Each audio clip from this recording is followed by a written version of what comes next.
আজকে আপনাদেরকে একটি ভাইরাল বক্তব্য শোনাবো। আপনারা কীভাবে 18 কোটি মানুষকে নামাজ পড়াবেন।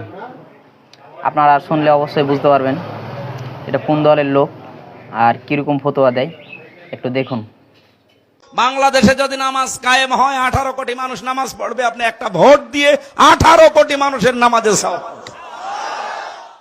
রাসূল সাল্লাল্লাহু আলাইহি সাল্লাম বলেছেন, ইন্না আতাখাওফু আলা উম্মতি, আমার উম্মতের উপরে আমি তিনটা বিষয়ে ভয় করি। আমার উম্মতের উপরে আমি তিনটা বিষয়ে ভয় করি। এক, আইম্মাতাম মুসিল্লিন, ভ্রান্ত হুজুর। হুজুর হবেন ভ্রান্ত, এটাই আমার ভয়। এটাই আমার ভয় যে হুজুর দিয়ে শিরক চালু হবে, শিরক। হুজুর দিয়ে বেদাত চালু হবে, হুজুর দিয়ে পাপ চালু হবে, এটাই আমার ভয়।